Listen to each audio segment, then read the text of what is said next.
Hey guys, welcome to my channel. Today I'm going to teach you 25 common expressions in English that are going to help you diversify your speech, and they are more advanced, more of like native speaker level common expressions. So make sure you're writing them down and make sure that my goal is for you to use at least 4 or 5 of them in your speech later when you start practicing. So let's make it, let's do it. 25 common phrases in English.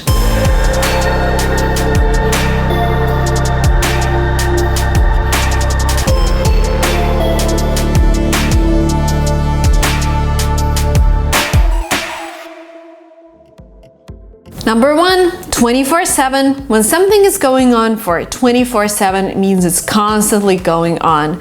I am working 24/7 because I have to finish this project, which means that I'm working all day long. You're drunk 24/7. Butterflies in my stomach means I'm nervous, but I'm nervous in a good way. Whenever I see him, I have butterflies in my stomach because I like him so much. Butterflies in my stomach. I've got butterflies in my stomach. Draw the line. To stop, to know the point when something is going from being okay to being not okay. For example, you have this toxic person in your life who's constantly complaining and not bringing any value, and you draw the line in communicating with him. And you say, hey, we have to draw the line in our communication. I can't handle this anymore. Because you're toxic. You don't really say that to a person, but yeah. But this is the expression, draw the line. Time to draw the line.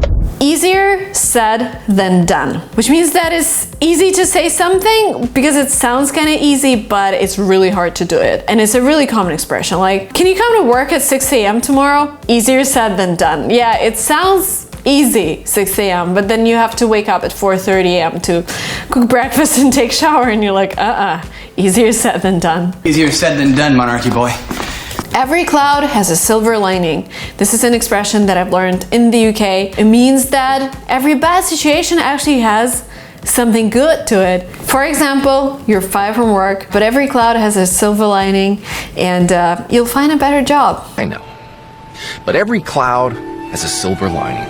By the way, guys, what I mentioned before, I'm giving you advanced phrases. But if you feel like your English in general is still intermediate and you still need to brush up other aspects of English like grammar and reading and writing, I've created a course for you called From Intermediate to Advanced in 30 days. And I've created it together with my friend Vania, who's an accredited ESL teacher from Los Angeles. And in this course, we've given you all the topics that you need to go from intermediate to advanced level. And you take class every day and you do a lot of exercises, so it's a very practical course. And this course is comprehensive. It means like it has every topic that you need to become advanced. And because you're watching this video, I'm giving you a special promo code, New Level 20. This promo code will give you $20 off the course. The link is below. Check it out, see what topics we're covering, see how it's structured, see whether it's for you, and highly recommend taking it. Again, New Level 20 is an exclusive promo code for viewers of this video to get $20 off of my Intermediate to Advanced in 30 days course. I will see you during this course, and now let's continue with the phrases. Finding a needle in a haystack means almost impossible to find. Sometimes people say finding a job is like finding a needle in a haystack, which is not exactly true for the current economic situation in the United States. I think we have historically low unemployment rates, so if you're in the US, you probably don't have a lot of difficulties finding jobs. What is that? Looks like a needle in a haystack. Fish out of water. To feel out of place. For example, you're in an environment where you can't grow. You know, living in this town, I feel like fish out of water. I can't connect with people, I can't grow, I feel that I'm useless. I need to change my environment. Street smart fish out of water in a world he never made. Go down in flames, fail suddenly and spectacularly. For example, you're taking your English test and you go down in flames. You made so many mistakes, you got an F, you failed. At least we're going down in flames. Get something off your chest. To talk about something that has been bothering you for a while, to admit that you've done something wrong. Okay, I have to take this out of my chest. I cheated on my SAT exam. This is an example. I haven't taken SAT, but this is the way you can use this expression to get something off your chest. Is there anything you want to get off your chest? Go the extra mile to make an extra effort. With all of the courses that we produce, we try to go an extra mile and add additional checklists and add additional exercises so that you can feel that you're getting more than what you paid for. This is always the goal. I'm talking about going the extra mile. Plain as day. Obvious, clear. For me, it's plain as day that if you want to master your English, you not only watch videos, you not only talk to people in English, you also watch TV shows. You also write in English, you start a blog in English, you try to convert everything in English. You try to do your daily activities in English, and this is the way you master it. I don't see it. Plain as day. Pull yourself together, calm down, and behave normally. Something happened in your life and you became nervous and you're acting really weird. Somebody can tell you, pull yourself together, stop it. Pull yourself together, Teddy. Pull yourself together. Sick and tired to be bothered and annoyed by something.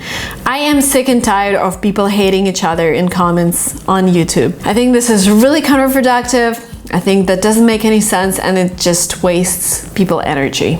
Sick and tired. I'm sick and tired of having nobody. Sleep on it. This is a phrase used to tell somebody to take a little extra time to make a decision. For example, you decided to stop learning English and I'm telling you, sleep on it. You know, English is an instrument that can open a lot of doors for you. It can get you a new job. It can get you a new life. So sleep on it before giving up on your English. Can I fire him? Sleep on it. Step up your game. One of my favorite phrases, start performing better. You need to step up your game in your English language education.